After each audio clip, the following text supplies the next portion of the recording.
So I just had a discussion with President Lukashenko. This is the first time the president had a discussion with what he called the new media. He's extremely close to President Putin and was very close to President Zelensky. It allowed President Lukashenko, which is the longest serving leader in Europe for over 30 years now, to share his, as honest as he can be considering the circumstances, his view of what caused the war, why we are where we are today, and his expectations from that massive shift we're seeing under President Trump. There's a few things said in the interview that have not been said before.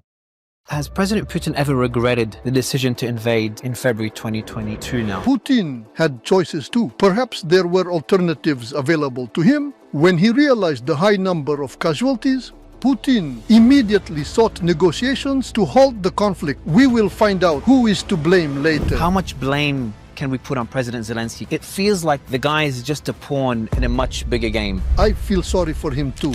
I treated him like my own son. We had a very good relationship.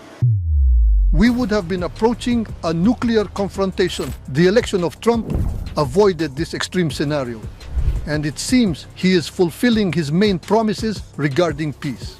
You played a key role 2 years ago during the Wagner mutiny. Why did Prigozhin stop his advancement? What was the agreement? Is there anything additional you can share? This is a big question.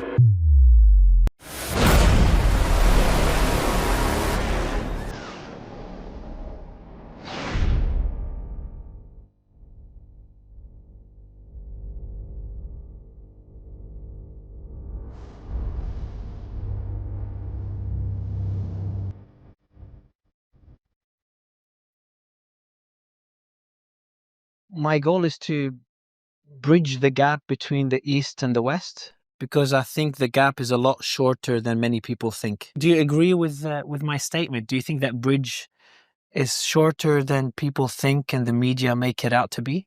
This is an axiom. This is natural, and not only between the West and the East. In times like today, there should be no bridges between people at all. We must cooperate directly with each other. As for the East, the West, parts of the world, there should be no questions about this. We came up with these things together with you, and all this led to such a bad development of events on our planet.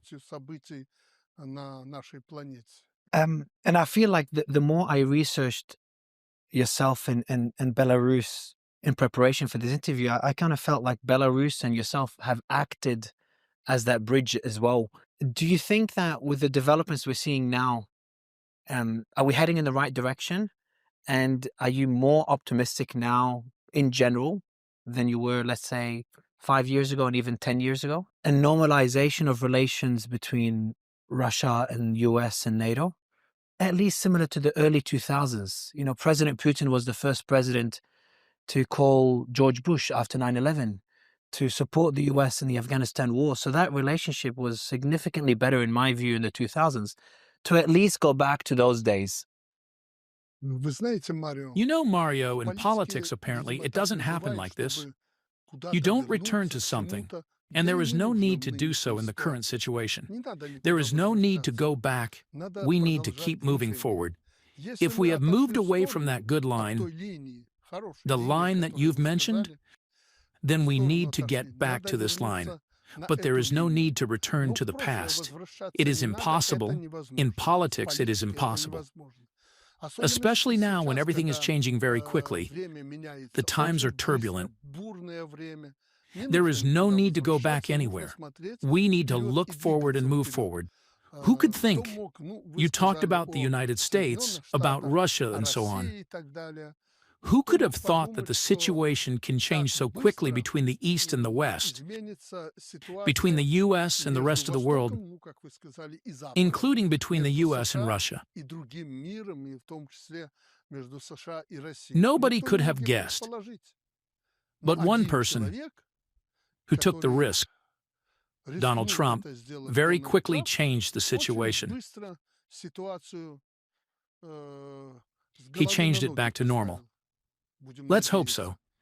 Therefore, I want to repeat once again that I am not a supporter of any return to anything. We need to move forward in accordance with the situation that is developing. As for bridges, as you've called it, I want you to understand my position. The thing I hate most is mediation. It means being between someone and someone else and pretending that you can do something there, especially to be a mediator between the U.S. and Russia or the U.S. and China and so on. We have excellent relations with Russia and China, but God forbid that we should be some kind of mediator between these giants. In order to be a mediator, as the situation is showing today, you need to have a powerful resource or something else. I am not capable of this. I am a supporter of sincere politics. Therefore, if I can help somewhere, organize something, push some process, if it is within my power and within the power of my state, Belarus, I would do so with great pleasure, but only to make things better for the people. I have great optimism here in connection with the policies of the current administration of the United States of America. They are doing a great job, and Trump is doing a great job. He often speaks and does something to end the war in Ukraine, to end the war in the Middle East. This is worth a lot in foreign policy. I think he has no other policy than to stop the war. It is a brilliant idea. This is where I am ready to back them and do whatever is necessary to end the war and improve people's lives. It's not normal when young guys like you, Mario, are dying at the front today. Is this normal? While the majority of society lives more or less normally, in a certain part of society lives quite well, and some people die for some interests. This is not normal. So I have great optimism about this, but I would in no way want to be some kind of mediator, especially in normalization of relations in Ukraine. It won't happen.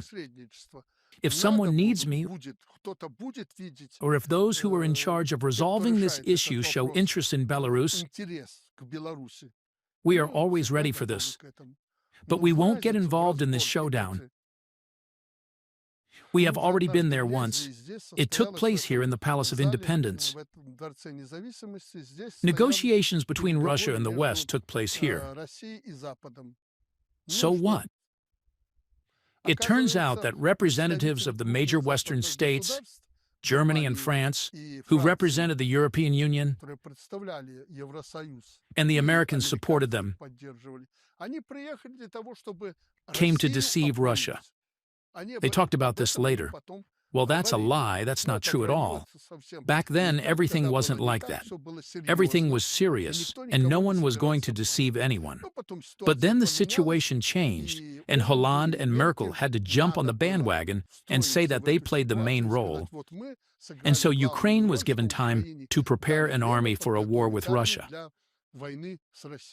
This is a lie. Well, it happens in politics. Well, just for your information, so that you understand what happened here in the position of these major politicians. One thing that fascinates me as someone that's extremely close to President Putin, and you're in a tricky position because you're close to Russia, your number one ally, and close to Ukraine, who was your number one trading partner. Can you tell me more about the days prior to the invasion? Any calls you've had with President Putin, any calls you've had with Zelensky? How were those discussions like? Anything you can share, because now it's been 4 years. You know, Mario, there were many details, and off the cuff, it's hard for me to even remember all these details. I just want to focus on very important details.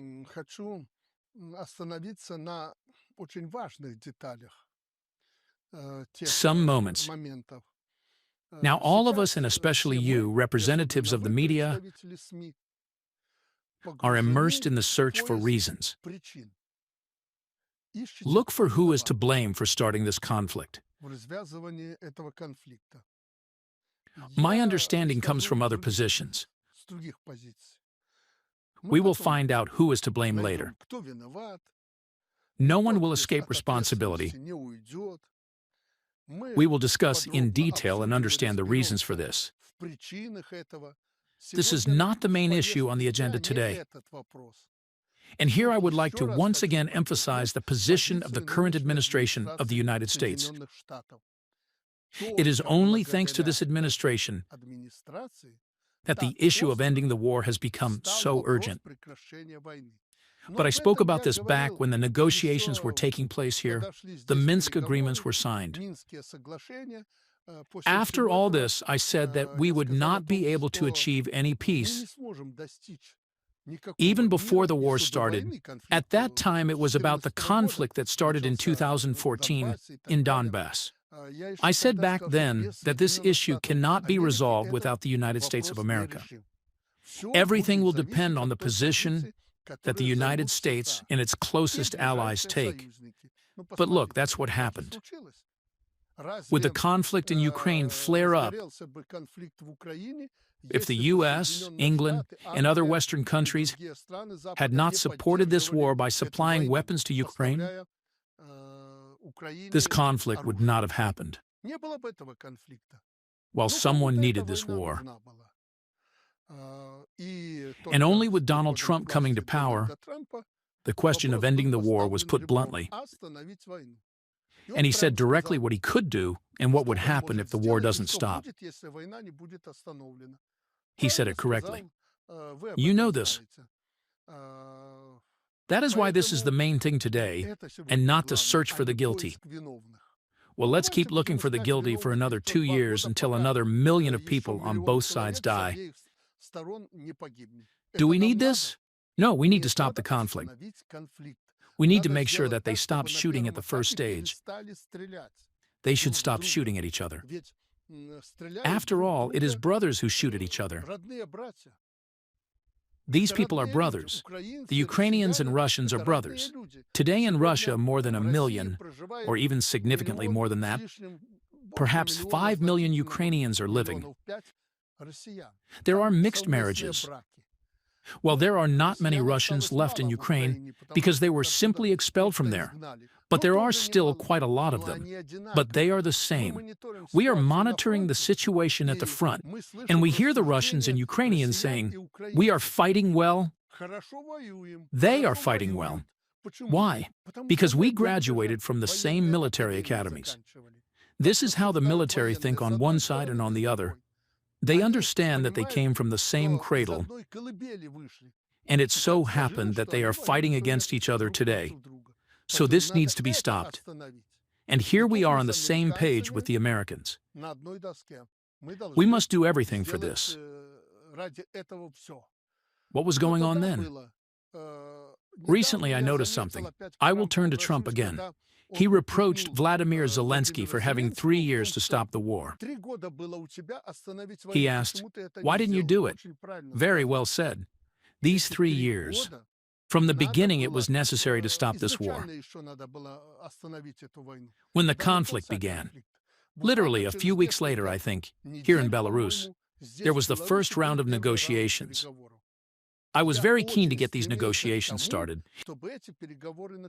and I suggested having them in Belarus. The Ukrainians and Russians met in Gomel.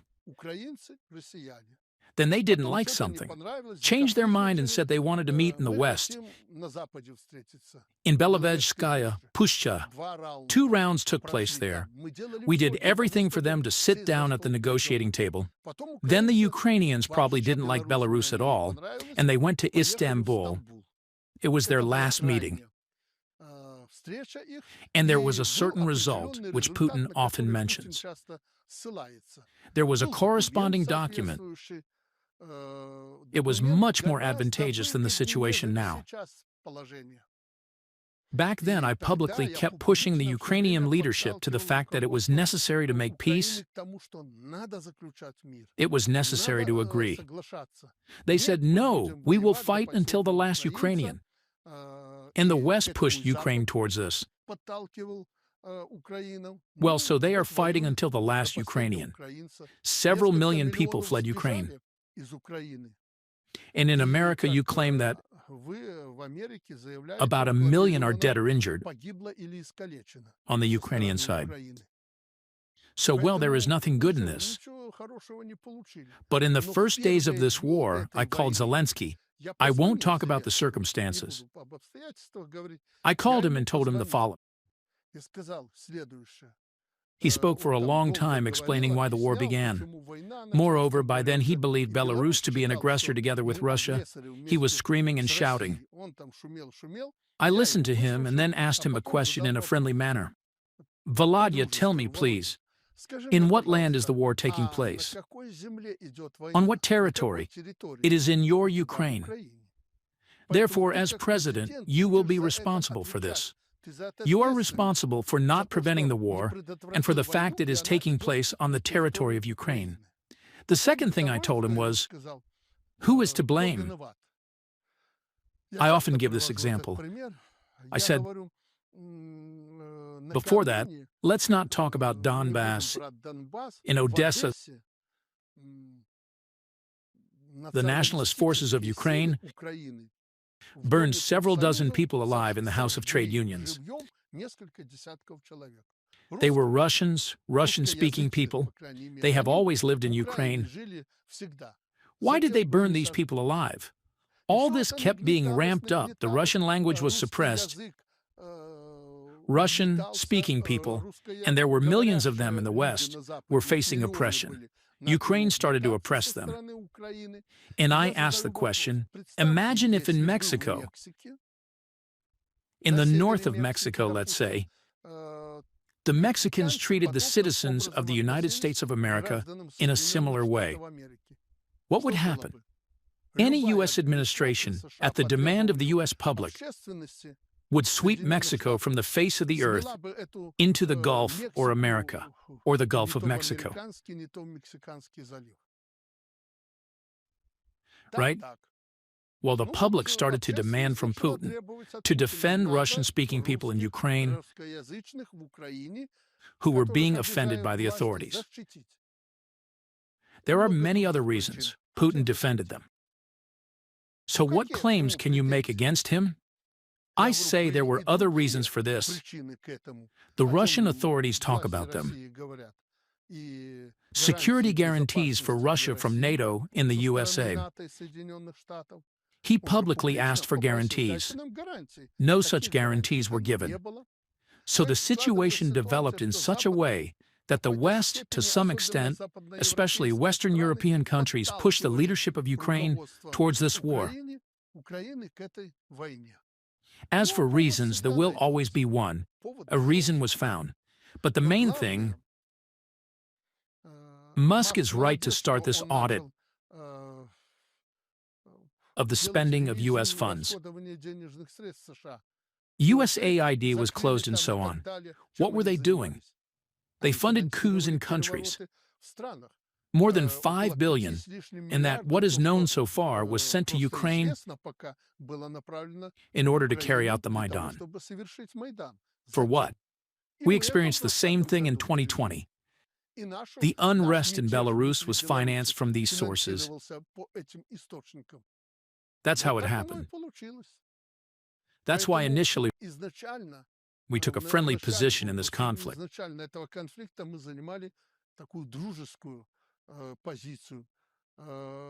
I am often asked if I knew that this war would start in February 3 years ago. No, I didn't know. But if I had known, I would not have defended Ukraine then. Because at that moment, we were already at war with Ukraine. Belarus and Ukraine, an economic war. Economic war. Ukraine imposed sanctions against us earlier than the Americans in Western Europe. The border was closed. They seized thousands of our railway freight cars with goods. They still haven't returned them. And about 1,000 heavy-duty trucks. They arrested 75 of our citizens, drivers who worked on these vehicles. And I had to carry out a special operation in order to get them out of there. They killed 3 of them and mutilated their bodies so that we would not understand how it happened. So why should I have defended Ukraine? That is, Ukraine escalated relations with Belarus earlier than the Americans and the entire West. So there is nothing to blame us for. But nevertheless, we spoke out against the war. We wanted peace.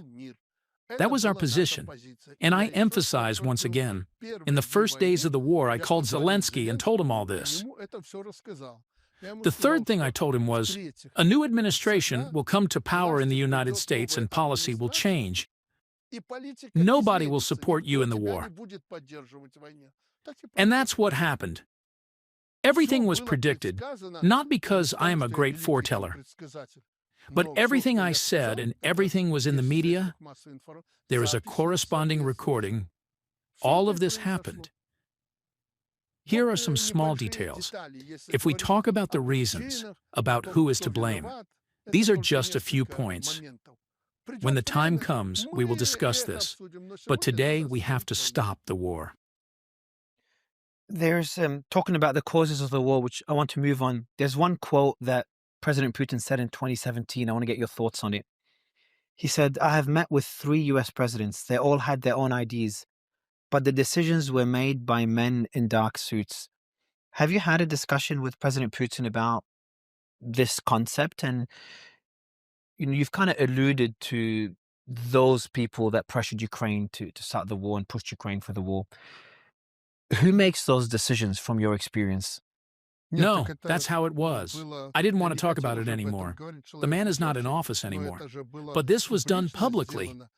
In Istanbul, when the process of concluding peace agreements was moving forward, the then Prime Minister of England arrived there, Boris Johnson. Johnson, it was public. He forbade Zelensky to pursue peace. He pushed Zelensky once again towards war. Why am I saying this? I know very well how this backstage machinations work in the West. Johnson would have never done this on his own without being pushed by the then U.S. administration.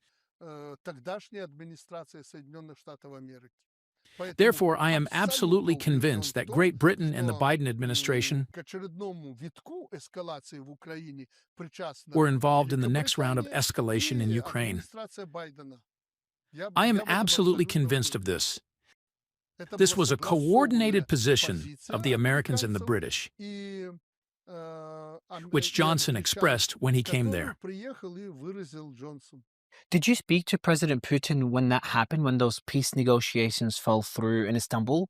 And what were those discussions like? I'm always fascinated by the discussions behind the curtains, not what we see on TV. So whatever you could share there would be great. We were in constant contact. We exchanged opinions on this matter. Moreover, when on the day when the issues were discussed in Istanbul, they were put on paper. And Putin gave me these documents.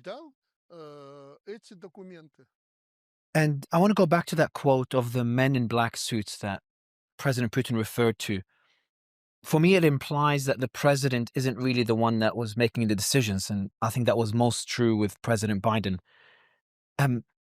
How much change has President Trump brought to the system that might have played a role in getting us here, which I think played a role in getting us here? And it's hard to define what that system is, but it feels like President Trump has fundamentally changed how things operate on the West. Recently, in a very, very narrow circle, one might say, family circle, listening to the latest statements by Trump, Musk, and others, I said that these guys, Trump, Musk, and others, they appear the most often in the media. I said that they have not yet recovered from this pre-election mayhem. The elections were very difficult in the United States of America. Both Putin and I, you know this very well, of course, supported Trump.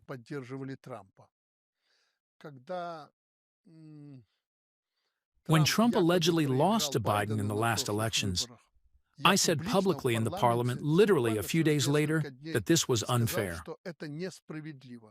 Biden didn't defeat Trump then. Then the trials began. Not only were those who stormed the Capitol convicted, but Trump himself was dragged through the courts. I was regularly making statements that this is not democracy at all. It is something terrible. And after everything that happened in the U.S., supporting Trump publicly, this can be verified, I didn't think he would win. And when he won, I said directly that he went through the United States of America like a bulldozer and won. Unbelievable. This is an incredible person. And the incredible happened. The fact he was nearly shot, he's right. Perhaps God saved him. But if it was the Lord who saved him, then he saved him for a reason. And not only many people on our planet, but the Lord also sees what you're doing now in the United States of America. He takes note. And God forbid you don't do what he expects. Our Lord. You have made a lot of good steps and statements, very good actions and statements. Nothing monstrous. We understand this. We Belarusians have gone through that. But this is Belarus. You want to see where was the American money spent under Biden? You want to see how corrupt Washington elites and officials are.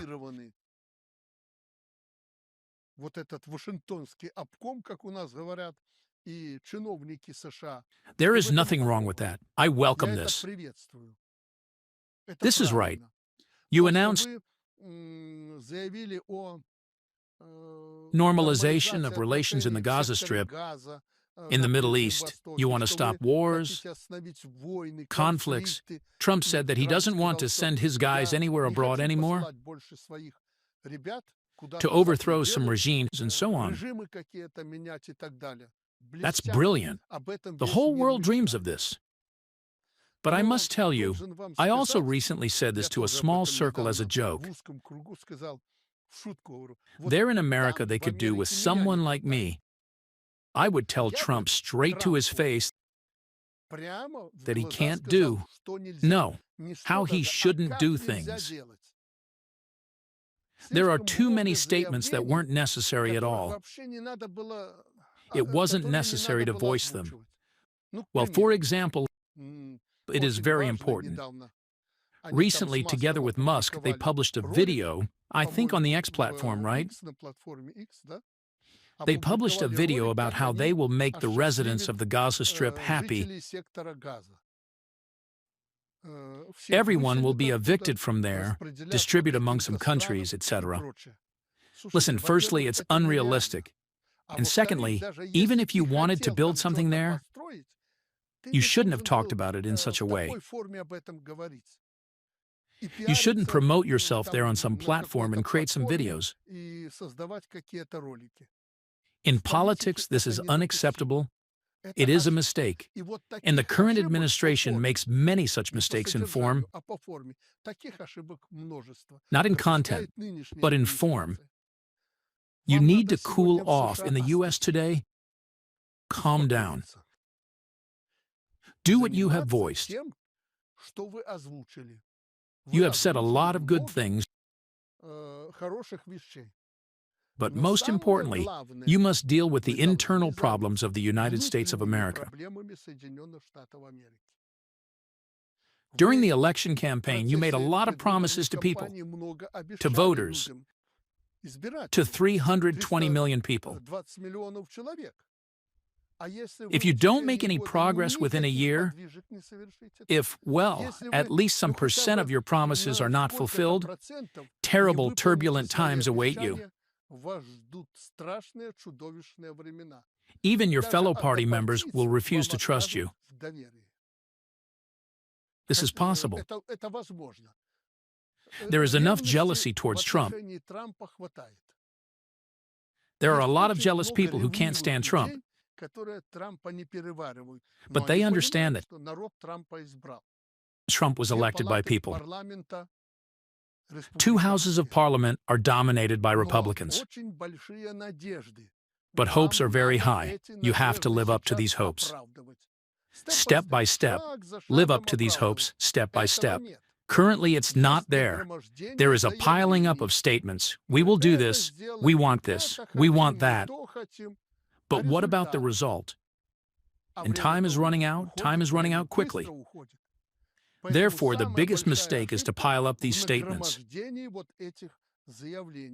Shocking, unnecessary statements. Politics does not like noise. Yes, sometimes you need to say something for the sake of populism, but this can be done during the election campaign. Trump has already done it. Today the results are needed, and you can produce these results, but you are not producing them. The worst thing for you is if the people of the U.S. become disappointed. Or, let's say frankly speaking, it is beneficial to me, it is to our advantage that the United States of America have clashes with the European Union. But the question arises from the American point of view. Why are you doing it this way? Do it calmly. There is no need to fly into a temper. You don't need smoke screens. Do it quietly, don't make noise. These are your allies. They did whatever you told them to do. Or let's say in relation to Ukraine. Well, what is this statement about 4% for Zelensky?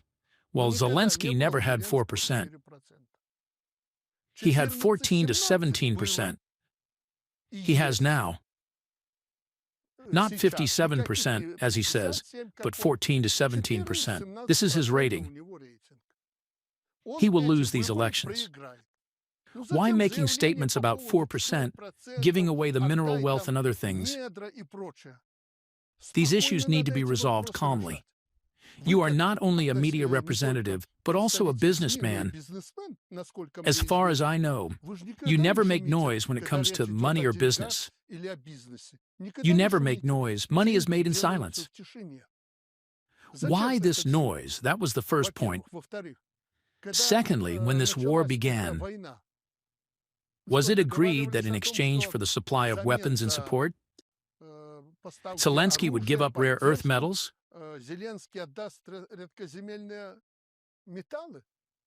There was no talk about this.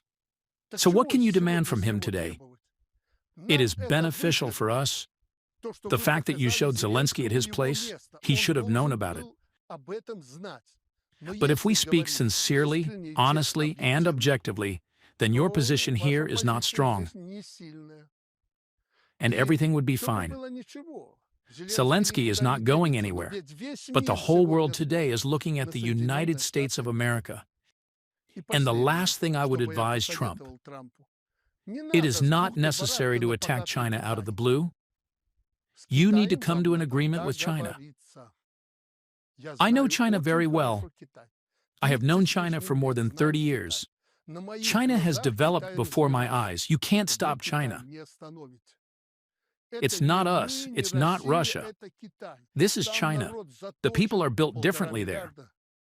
1.5 billion people are eager to defend China until the last man standing. China is a high-tech country.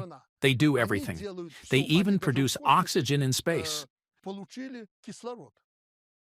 Russia, America, and India don't have this.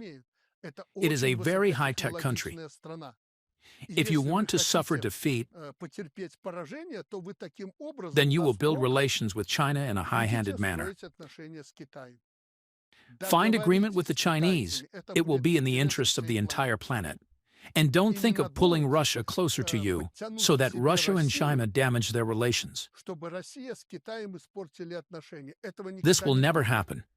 President Putin and the Russian leadership understand who remain their friends in difficult times. That is, there are many, many such moments that the American politicians should talk to Trump about. But you don't do it because you're afraid of him. Trump is a tough person by nature, and you're afraid of this. There's no need to be afraid. You sometimes need to act like Musk, directly and openly. I will do this, I will not do that. This is right, this is wrong. You need to discuss this openly. there, in the United States, and it must be done correctly in form. It turns out that in terms of content, it seems like you want to do a good deed, but as soon as you start talking, well, sometimes it's not very pleasant even to listen to. This is the United States of America after all. Sorry for intruding on these things at your suggestion, but this is very important. But you need to cool down. You need to cool down after the elections. In the interests of the U.S. voters, first of all, and secondly, in the interests of the entire world community, you need to take steps that will be welcomed by the entire international community, and first of all, by the Americans. You have little time to prove to American society that you are capable of something. If you do this, then next term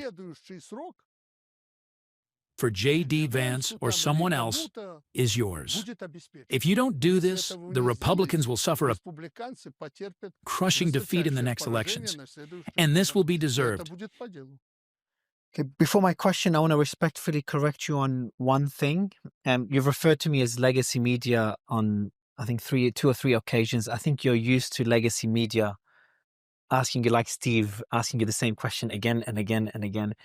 But I think my questions are not going to be any gotcha questions. So the legacy media hates me as well. So I'd want to make that correction before I ask my next question. So the legacy media hates me.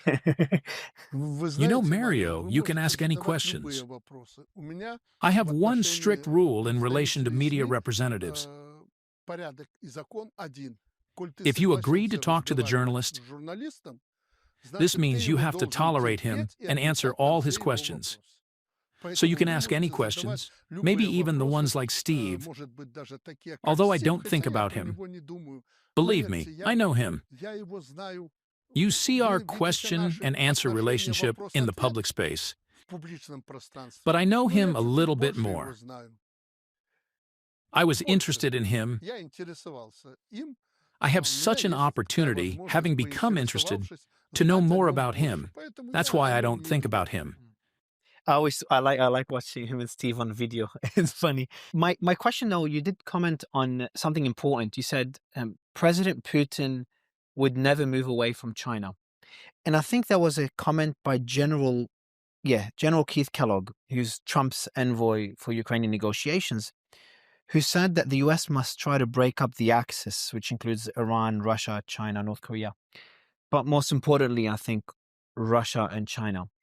Is there any possibility or any world in the next 5 to 10 years where China and Russia kind of move away a bit further and Russia moves more towards the US with the developments that we're seeing under Trump?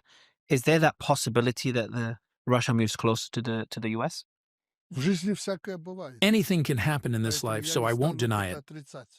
It is quite possible. But Putin, in the current leadership of Russia, will not pursue a policy to break, as you said, some axis. Putin is a man who acts in the interests of his own people. For him, the interests of the people are above all else. I talk to him often asking why something is this or that way. He told me this many times. Even when all arguments run out, he puts the interests of Russia and the interests of the Russian people first. The interests of the Russian people. The territory is huge. The population is quite small. Half of that of the U.S., maybe less. It is in the interests of Russia and the Russian peoples to maintain friendly relations with their neighbors. China is a neighbor. North Korea is a neighbor. Neighbors are not chosen. Neighbors are from God, and you need to build normal relationships with them. You understand? As for the United States of America, it is the first country in the world. It is a high-tech, rich country. They are capable of many things. Many things. They understand this in Russia, and Russia will seek to establish very good relations with the United States of America. Let's be honest, these sanctions that were imposed against us and Russia have shown that a lot depends on the United States of America. This is also understood in Russia, and Putin understands it, and the entire leadership of Russia. Therefore, Russia will try to improve relations with China, Korea, and Iran. Russia has good relations with them. Russia has close relations with China, for example. But in this regard, I will ask you one rhetorical question. Who united Russia with China? It is you, is it? You pushed them into each other's arms. When I met here with Bolton and Pompeo, they came here, I asked them directly, "What are you doing? Why do you denigrate Russia? You are pushing Russia into the arms of China. It is such a powerful country, military-wise, a nuclear power equal to the United States. If this country with a powerful military unites with such a powerful state as China, economically, you will not be able to do anything with this union, with this alliance.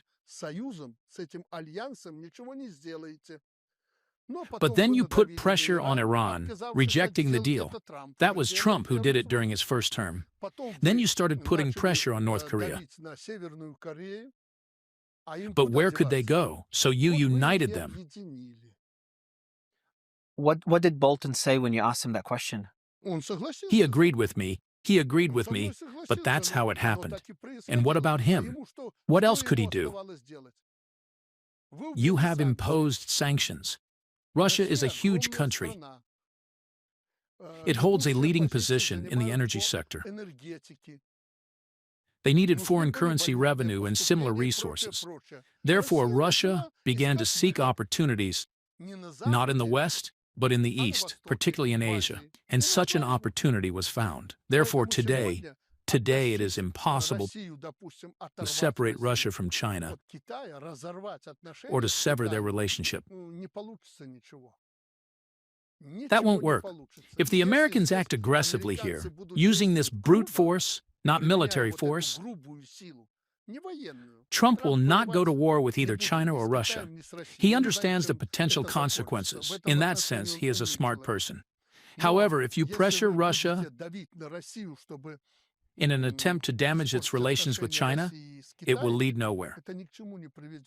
On the contrary, it will only strengthen the ties between these countries. Careful and delicate work is needed. But everywhere, the focus should be on peaceful negotiations. I made a post on X, an unpopular opinion after my interview with Prime Minister Fico. And I said, I think in the next 10 years or sooner, the US and Russia will not only normalize relations, but I think there's a possibility they could be allies again. You know, they were allies 80 years ago. Your thoughts on that statement? What would you say is the probability? Or are we past the point of no return and those days are over for another generation? That's definitely possible. Nothing is impossible in life. That's the first point. Secondly, Russia will always be your ally. It remains one of the most powerful military nations. But not against anyone in particular. You and Russia can unite against a common adversary only if that adversary poses a threat to both Russia and you. Currently, Russia has no enemies, and the United States of America, by and large, has no enemies either. Thus, for the world to maintain balance and avoid confusing conflicts, like those in the Middle East or Ukraine, for conflicts not to happen, this alliance of the United States and Russia is possible and important. Alliance would be crucial for economic development. It is both possible and important. This will take some time. In this respect, you are correct. Do you think President Putin would also agree? Does he still want a positive relationship with the US as he did in the early 2000s? The Russian leadership has an interest in fostering positive and friendly relations with the United States of America. This is beneficial not only for Russia, but also for the United States. Very beneficial. Well, take this small example. Right now, you are debating with Ukraine over rare earth metals and so on. Well, listen, Russia ranks second in the world. China ranks first in terms of rare earth metal possession. There are plenty of these rare earth materials in a more accessible form. Cooperate with Russia, you will achieve colossal benefits. While Russia may gain less from this partnership, you would experience substantial growth and development. So why are you trying to enter Ukraine through a window? The front door for cooperation is open with Russia. Putin said so. They are interested in this. Even the territories that were once Ukrainian and now joined Russia are rich in rare earth materials, which are already largely controlled by Russia. Therefore, you just need to negotiate and cooperate. There is no need to pressure Zelensky at this moment, regardless of his position. You should aim to persuade him to reach an agreement because a significant portion of Ukrainian society supports Zelensky. Therefore, you need to come to an agreement. If you're interested, come. Kiev is located just 200 kilometers from the border, from the Belarusian border. It's about 500 kilometers away from here, which is a half-hour flight. Let's sit down quietly, without any noise or shouting. Let's come to an agreement. Please tell Trump that I am here, waiting him with Putin and Zelensky. We'll have a calm discussion and come to an understanding, if you want to negotiate. I think they do now. It's crazy that President Biden and President Putin didn't even have a call for years. Like, I just don't understand how politics could work like this in this age. Well, there is nothing surprising about that. Joe Biden is not Trump. Trump is more independent. He, even if it is wrong, he will make a decision. Biden himself did not make the decisions. Well, they told him not to call. He didn't call. He was told to call Putin a dictator. He called him a dictator. Say that Putin is a murderer. Look, but he had a bunch of advisors, military advisors in the Pentagon, those dealing with foreign relations issues. Blinken, the former Secretary of State, the leading figures and the ones like them. Moreover, there were people sitting there in the State Department who looked at Blinken's mouth and said what Blinken said. A huge army was being created that was pushing Joe Biden in a certain direction. Well, maybe you really do have some masterminds or an organization somewhere that has been exerting influence over the president. Well, I think that these could be industrial groups, military industrial groups, who also had their own interests. That's why they were putting pressure on Biden. Well, Biden, due to his character and his physical condition, could not resist this pressure the way Trump does. That's the whole problem. That's a very good point. And for me, I also feel very, and you might disagree, but I feel very bad for President Zelensky. He seemed like a very courageous man, the way he responded to the war. I think he made mistakes that led us here. Not blaming him fully, but I think he played a role among many other people. But would you agree in that President Zelensky was really in a difficult position, and if it was up to him, if he was making the decisions, we wouldn't be having a war for so many years? Would you agree with that statement? How much blame can we put on President Zelensky? Because it feels like the guy is just a pawn in a much bigger game. I understand your empathy for Zelensky. I feel sorry for him, too. I treated him like my own son. We had a very good relationship. I was in Ukraine. We held negotiations with Zelensky. He struck me as an intelligent man. However, there were things he didn't fully grasp at the time. These were his first steps in office. He would ask me questions like, "How do you handle this? What will this person do? What should be done?" Our relationship was warm and friendly.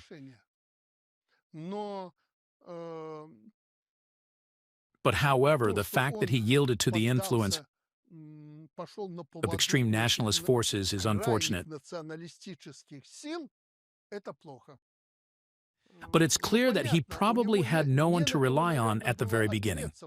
He was trying to navigate a difficult situation, and at that time the nationalists in Ukraine held significant power. So he clearly sided with the strong. But there was no need for that. He made several mistakes due to his inexperience back then. When a person is inexperienced, it's important not to rush. Think carefully before taking any action. Talk to someone and seek advice. He had people to consult with. But ultimately, what matters most is the interests of your voters and the people of Ukraine. You made many promises to the Ukrainian people. The most important promise was to bring an end to the war. But in fact, he did everything to stoke the fire of the war. He escalated this conflict to an extraordinary level. Yes, there were mistakes made, but he was also pushed towards this. I've mentioned this before. From this perspective, I completely agree with your viewpoint. I feel sorry for him too, but this doesn't happen in politics. One must take responsibility for their people and their country. But your policy has led to the destruction of this state and to the impoverishment of the very people to whom you made promises. Another question I want to ask you is, has there ever been regret? And I feel like the answer is yes. I don't know if you could say that, but like, has President Putin ever regretted the decision to invade in February 2022 now? Even though you might look at it like some might see it like he had no choice with NATO's expansion, but was that really the right decision? And did you think it was the right decision? Look, there is always a choice. Putin had choices too. Perhaps there were alternatives available to him. The issue isn't solely about NATO's eastward expansion, but rather the threats that emerged in Ukraine. While NATO expanded eastward, he did not respond by attacking Belarus. He did not attack Belarus. This too could have been a reaction to NATO's expansion. Instead, he chose to attack Ukraine. Attack is how you usually call this. Why did he do that? Because he saw threats coming from Ukraine, and those threats were publicly directed at him. This is one of the significant reasons behind what transpired. Regarding your second question about whether he regretted his actions, it seems to me that Putin, we haven't discussed this, but I do know him well. Putin didn't consider the possibility of such a war occurring. If he had thought that would be the outcome, he wouldn't have engaged in negotiations. When he realized the high number of casualties, Putin immediately sought negotiations to halt the conflict, to reach an agreement. To reach an agreement concerning NATO, demilitarization, denazification, as he said, ensuring that Russians would not be harmed, so that the Russian language would not be suppressed in Ukraine. This was part of the agenda. He wanted to negotiate once he realized how things had escalated. It seems he likely only regretted the situation because it turned into such a full-scale conflict, into a war that he probably did not anticipate. It feels like we live in a different world to a few months ago where we have conversations, I think frank conversations. People are saying things that they wouldn't usually say. And I feel like the entire paradigm has shifted. Let's go to what's going on right now with the minerals agreement. Are we heading in the right direction for peace? And can you tell me more about your recent discussions with President Putin as well? Is he happy with the progress that's happening? And also, if you can comment, I'm not sure if you've spoken to President Putin, I'm sure you have, regarding his recent call with President Trump as well. How was that call? And, well, should we be optimistic based on these developments? Only in general terms, both regarding the conversation with Trump and the negotiations in Saudi Arabia, as well as the topic of rare earth materials. Just general things. Why? Because we'll meet in Moscow in a week, and we will discuss all issues in great detail. That's what we mentioned over the phone, that we would meet and go over everything thoroughly. So we only touched on the broad outlines. Concerning these rare earth materials, I raised the question, saying it's strange that the Americans are demanding that Ukraine provide them with the resources of utmost importance, which include more than just rare earth materials. The discussions also touch on natural gas, oil, on logistics, including ports and so on. There is a broader question here. I conveyed this message to Putin. He said something like,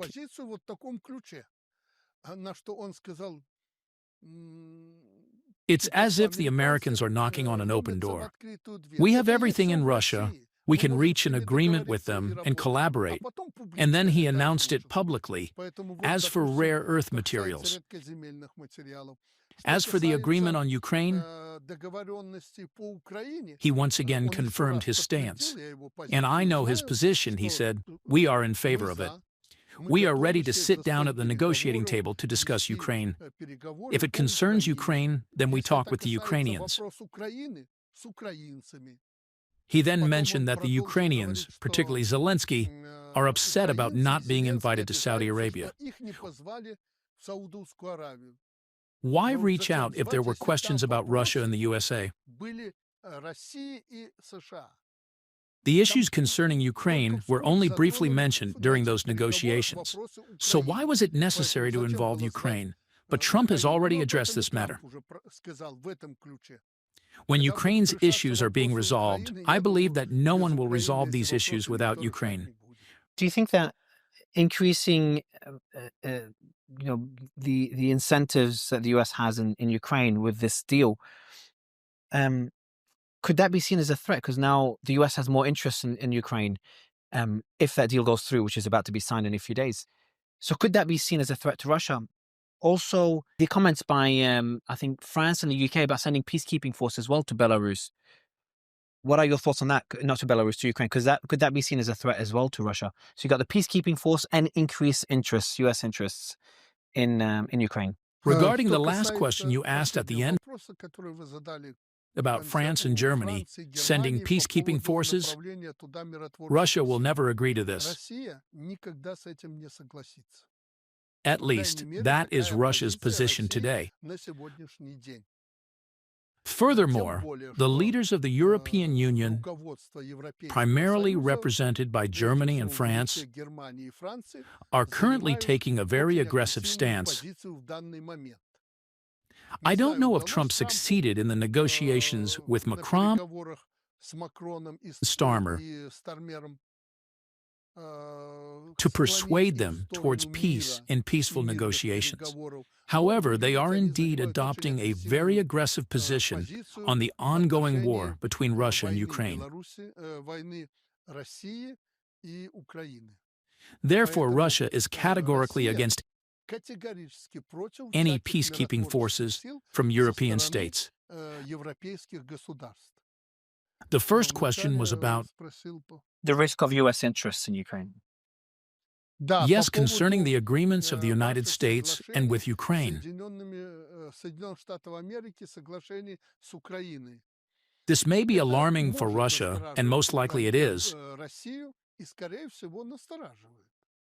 I think so.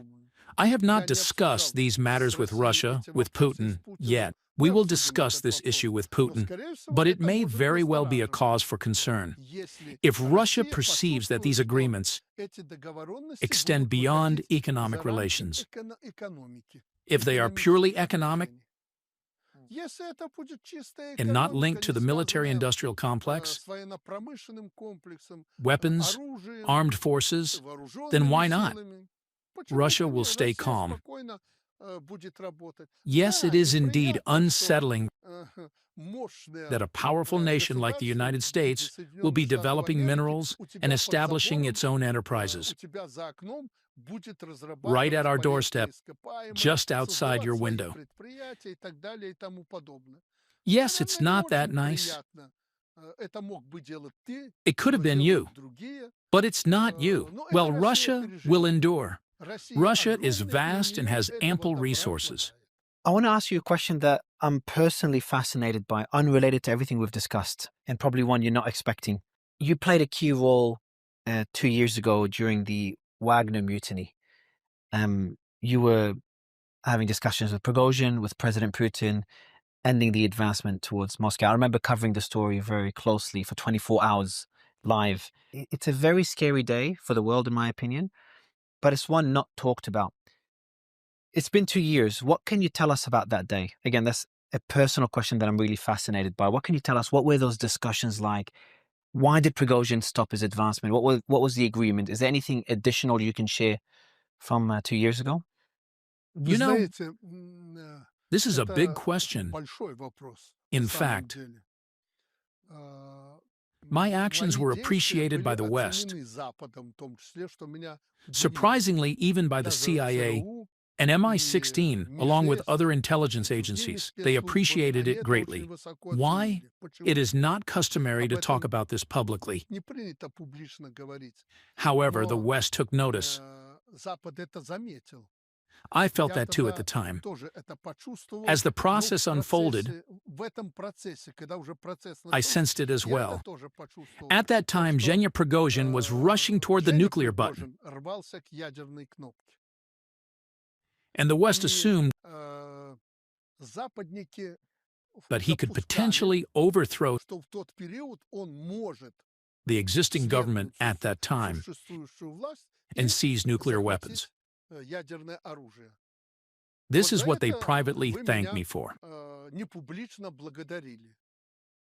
I came to this realization in the middle of the day, not immediately. I never imagined that Zhenya Prigozhin could descend into such madness. I had known him well for a long time, and we had maintained a good relationship. But to reach this point, it stems from his inexperience.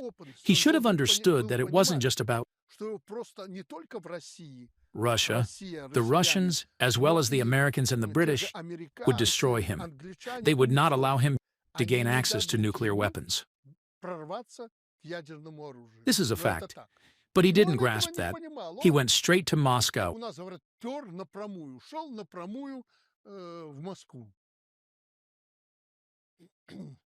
We had a talk with Putin. When he left Rostov, we talked.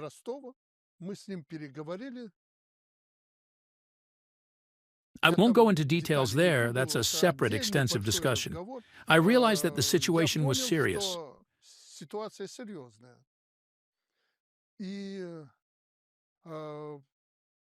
Initially, I didn't disclose my actions to him right away. I asked him, "Let me think it over and I'll call you back." I needed to assess what we could do. Once I gathered all the necessary information, I concluded that I had to intervene. If Zhenya Prigozhin would not agree, with my perspective during the negotiations, and we were in contact, I would have been compelled to mobilize my most combat-ready units and send them to defend Moscow.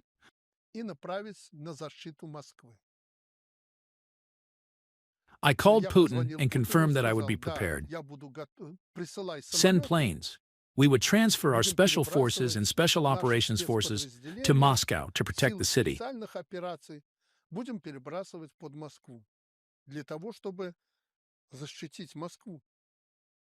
I realized in the middle of the day that this situation was very serious. And I called Prigozhin again. Our conversation has recently been published, but it is twisted. Artificial intelligence does work after all. My opponents in the West published the conversation, twisted it, and added their own interpretations. But essentially, we had a conversation, and I managed to convince Prigozhin that he would not achieve his goals. I told him, Zhenya, we have solid relations, but you need to understand, these are high-level interstate relations. Please don't take offense, but I am transferring my special forces units to defend Moscow. I communicated this to him. I asked him to think it over and provide me with a response. I will do everything possible to ensure that you are not subject to criminal prosecution. I will ask Putin to close the criminal case. At the time, Putin announced that a criminal case would be opened against the rebels. Well, there were other promises as well, and I will take you to Belarus and station you in Belarus. After some time, we had another phone call, he agreed, and they were already passing near Belarus, naturally, heading towards Moscow. And then they turned around and went to Belarus. I stationed more than 1,000 of them, maybe about 2,000 people. I stationed them in Belarus. Well, that's just basically it. And there were a lot of details there. This is how this conflict ended. That day made me realize how fragile the world we live in is. And I want to bring that fragility to how close some people saw us to getting into a nuclear war during the last 3 years. As someone who was close to Zelensky and who's very close to President Putin, you probably have a better idea than most of us in the West on how close President Putin was to pressing the red button, just in some capacity. How close were we, sir? I don't believe that Putin was placed in a situation where he felt he had to press the red button. At least we didn't discuss this issue directly, but indirectly, we could see where things were heading. Putin never indicated that he was ready for extreme measures. I don't think he was prepared to press the red button. He was as ready to press the red button as you were ready for this in the United States of America, in England, or France. I know you weren't prepared for this. Putin was not ready for this either. Putin is convinced that there are currently no significant reasons to unleash a nuclear war, and he understands better than anyone what the consequences could be. Therefore, I can say with absolute certainty that Putin had never held a remote control with a red button in his hands in order to press this red button a few minutes later.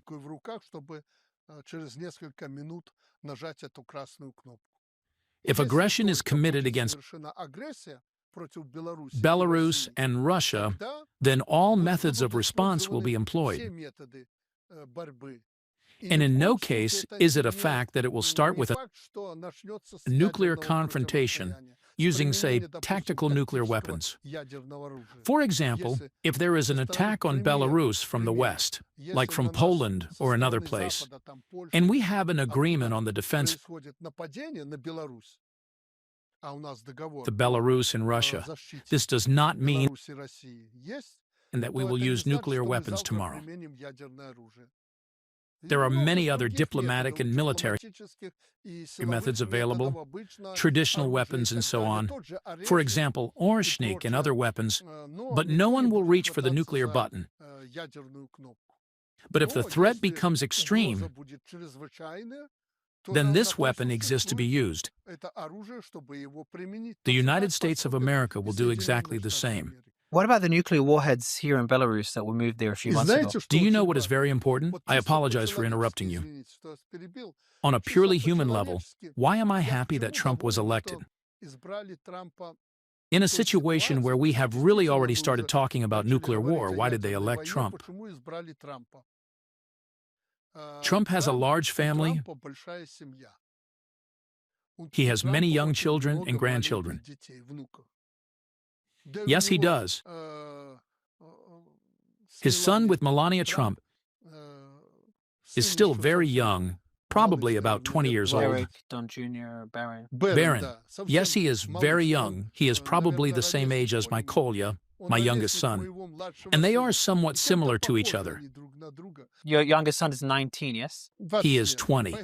So I'm glad he was elected because he has children, and I see that he loves his family very much. His big family, his children, grandchildren, and so on. He loves them dearly.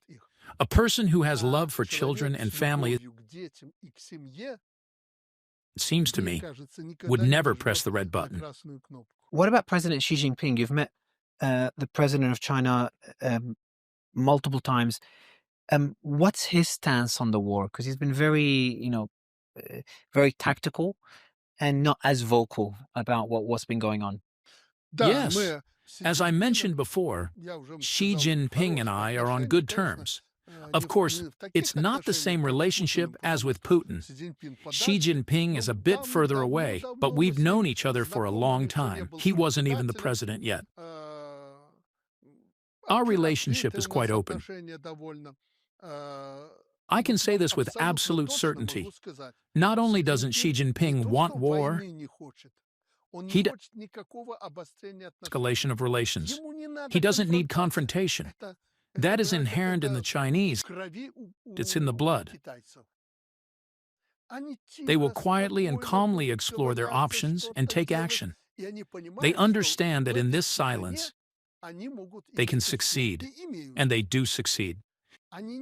They are completely opposed to war, and we discuss Ukraine. They express support for peace in Ukraine. Do you remember a Chinese and Brazilian initiative for peace talks? But to be honest, the Chinese were not as deeply immersed in this conflict as, say, the Americans. They were willing to do everything, but didn't know how to proceed. They were uncertain about what actions to take. They tried to carefully declare that they were ready to do everything for peace. But at that time, there was nothing specific for this process. They didn't know exactly how to approach it or what steps to take. So I know for sure that it is in China's interests for this conflict to be resolved. This conflict was not needed because their Belt and Road Initiative, the Silk Road, passed through Ukraine towards Western Europe. But there is the front now, there is war. This has caused some damage to Chinese economic interests. Therefore, China did not need war. I'm aware you have an important call in 14 minutes, so I've got not too many questions left. By the way, my team allowed me permission to ask you. They said you have an important call in 14 minutes. I said, do you think I can ask the president what that important call is? They said, sure, you can ask. So I'm going to ask you, what is the important call you have in 14 minutes? Who is the phone call with? With Putin. We agreed yesterday that we would talk about the modalities of my official visit to Russia. This is my first official visit after the elections, and we have agreed that we will talk about certain details during our meeting on the 13th and 14th. Yes?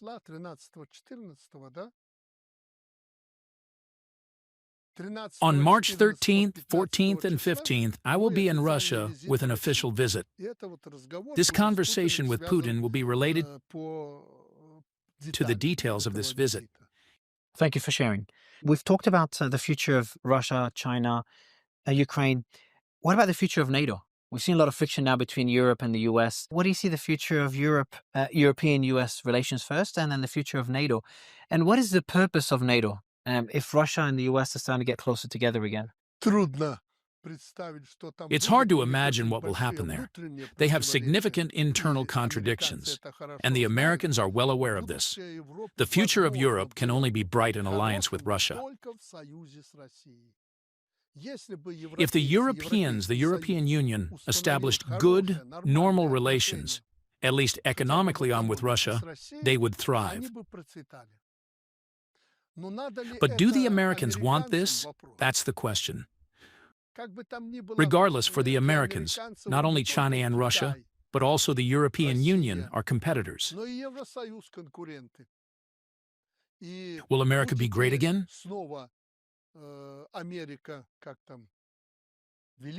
Well, it's written on Trump's hat. The question is, when will there be a strong European Union? Therefore, the European Union is also an economic competitor to the United States of America. That's why the unity of the European Union and Russia is... This unity probably wasn't entirely beneficial for the United States, but it would have been crucial for the world. Any system is stable if it rests on multiple support pillars. In our world, the United States serves as one pillar of support for our planet. China is the second pillar. The European Union, and it used to be a powerful entity with 600 million inhabitants and was technologically advanced, would be the third pillar. Russia and India. Even though there was less from them to shoulder, they still helped hold our planet up. If we rely solely on one pillar, the USA, there is a significant chance that this system will collapse. Holding it up with just two supports, China and the USA, will also be difficult. Therefore, the third pillar, in the form of the European Union, was crucial for the entire world. I believe that this third pillar cannot be destroyed. It must be preserved. It seems to me that, despite the incomprehensible policies pursued by the European Union, there will be sensible individuals who can save the EU and improve relations, including with us, Russia.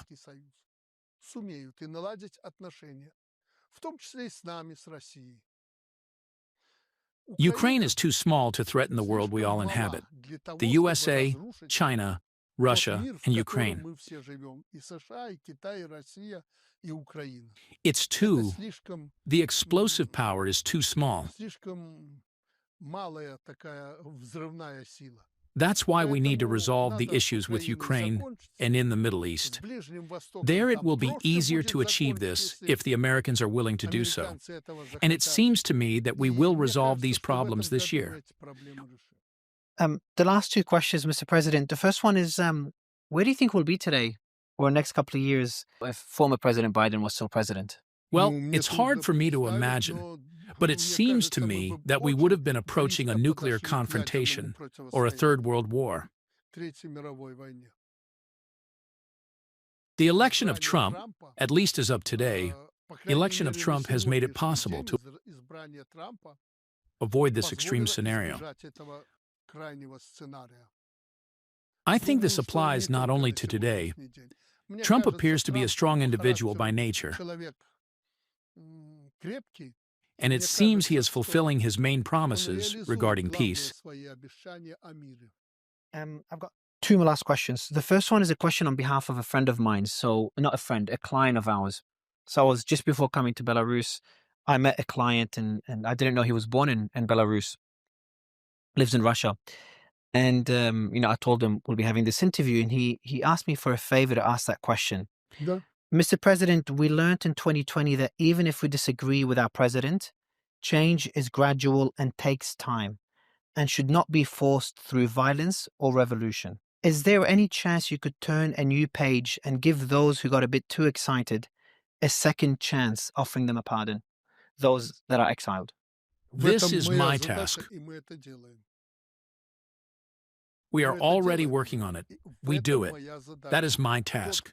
The one who made a mistake, the one who was besotted, they must live in their homeland, build families and raise children.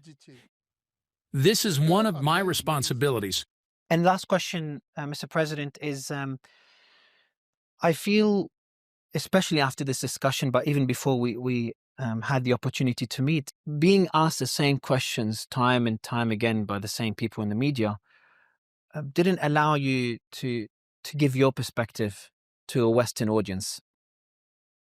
So my question to you is, what would be your message to Americans? What would be your message to Europeans that will be watching this? To be honest, I didn't intend to say anything. Not for an American or European audience, but I can only wish for the United States of America, prosperity to the people of the United States, first and foremost, and secondly, what I mentioned, the implementation of specific plans that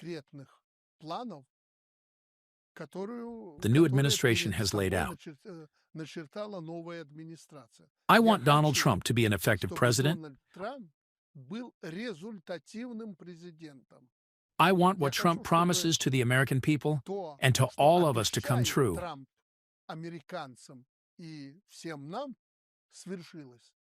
I've already mentioned this, but it must be done. It has to be done every day. Time is running out. As for Europeans, listen, we live on the same continent. Belarus is the center of Europe. We have the center of Europe in Polotsk. Thus, Belarus is the heart of Europe. Everything follows from here. Therefore, I can say, as we often do, let's live in peace. Look around. There is such beauty here. This was created by our hands, and not only by ours, but also by the Lord. Let's preserve this for our children. This is the main thing. For me as well, you are quite a young man. I am already an established politician, a departing politician, a grown man. I have children, I have grandchildren. Why should I do anything harmful? I want to do good. I must do good. And I urge the Europeans and Americans to ensure that our children and grandchildren can live well, at least as well as we do. This is the main thing. It may sound pompous, but I do think so. And when you reach my age, you will think the same way. Well, Mr. President, I really appreciate this discussion. I enjoyed it, and I hope your call with President Putin goes well as well. I know it's in 3 minutes, and you're a very punctual man. So thank you for your time, sir.